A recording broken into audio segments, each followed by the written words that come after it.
ChatGPT Search is out, and I've been waiting for this for a while now. I was on a wait list for the Search GPT right here. And yep, I got the access on that account as well. But what actually is ChatGPT Search? Now, ChatGPT used to have internet access before. It's not something new, but this time it's going to be on a whole different level because they're claiming that this is a much better way than before. You get fast and timely answers with links and relevant web sources. The best part here is that they're indirectly targeting the search engine market. And as you can see here, they're claiming that previously you needed to go to a search engine, and we all know which one is the best search engine out there, which is Google, of course. So indirectly, they're targeting the search engine market, or let's say Google. And in this video, we're gonna see how much they need to improve to actually be on par with Google. But for now, let's see what they're providing. So they're providing you up-to-date sports scores, news, stock quotes, and more stuff like weather. And now if you open up your ChatGPT, you're gonna see this icon on your interface, which would look something like this. And if you click on it, it's gonna turn blue and you're going to be in a search mode.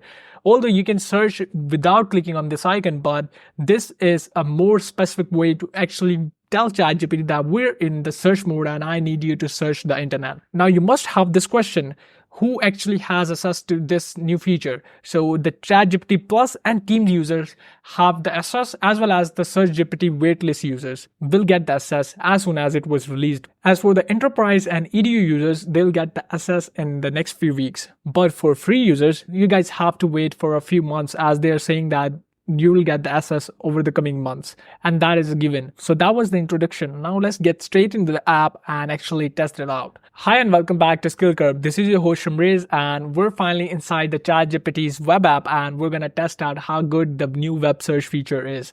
So I'm gonna enable the web search feature. So for the first search, I'm just gonna go with one of these suggestions. So let's go for Mark Cuban. Now this is the output, and the output is similar to how it used to be, but now it has some images on the top with a link to Mark Cuban companies. That's great. And if you scroll down, you see these citations after each paragraph that you have. So you can click here and this will open up a new tab on your browser, and it will take you to the original source from where it actually got that information, and it summarizes the whole information from that source into this small paragraph right here, which is really great. And the information is quite comprehensive. And if you click on the sources here, you get to see all the sources listed right here, which is cool. Now, this was just a random search. Now I'm really curious about the other use cases that it has. So if you go to their website, you can see that they're saying that it's good with weather, stocks, sport, news, and maps. So let's try out one of these features. So what if I want to know about the weather forecast? So I'm going to go with how's the weather looking for this week, and I'm presuming that it actually knows my location, as Google also has access to your locations. So it's going to provide me the weather information on the basis of my IP. So let's see how it performs. So there you go. You get the complete chart, how it's going to be this week, and you get the sources. And if you click on the source, it will take you to the original website. Now this is cool, but how about maps? So I'm going to go and say find me coffee shops near me. Let's see how the map functionality works. So there you go. It's actually loading the whole map. So there you go. It gets me the map and the relevant coffee shops that are around me. There you go. You get the map view and you get the list view as well. So you can scroll from all the coffee shops and choose any of these. You can click on directions, so you can go to any of these coffee shops.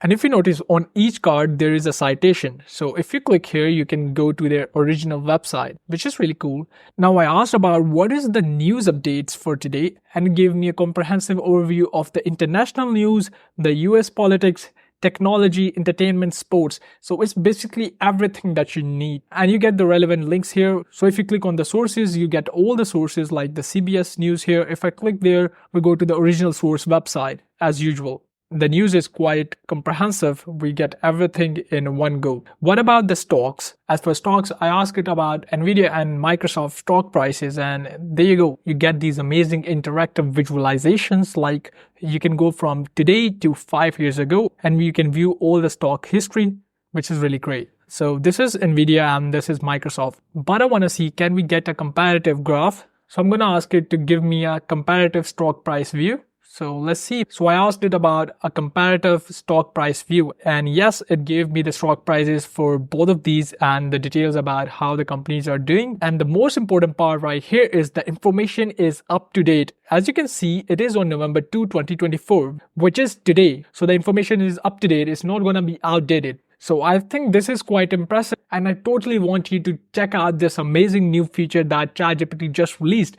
But there is still one thing that I think no one over the internet has talked about, is that if you have the ChatGPT desktop app, you can still use the search feature. But if you're using the voice command, you cannot get the latest information. And that is because the voice agent is not up to date. It's still in the legacy. So let's try this out. Hey GPT, can you tell me about how up to date you are? I'm up to date with information up until October 2023. So this means that you cannot use the new feature that was released in ChatGPT, which is Search GPT. That's right. Since I'm not updated beyond October 2023, I'm not familiar with Search GPT. So there you go. As you can see, the voice mode is not still up to date. So this means that if you're using ChatGPT on your phone and you want to use voice mode for web search, you cannot do that for now. But I'm hoping that the ChatGPT is going to update the voice agent as well.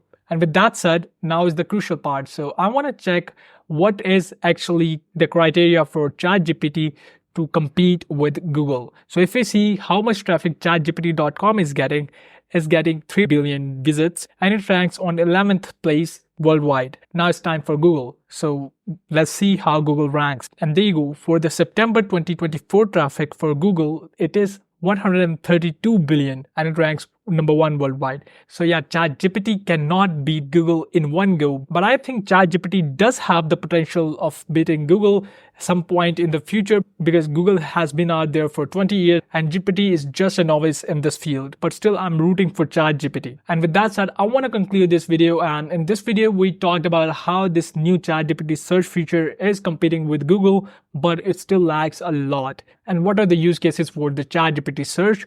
And we also talked about who is going to be able to access this new feature and who is going to have to wait. And I hope I was able to answer all of your questions about the new feature of ChatGPT. If you have any more questions, leave them in the comments below and I would love to answer them. I hope this video was helpful, and if you found this video valuable, hit that like button. Thanks for watching, and we'll see you in our next video. Till then, stay curious and keep exploring.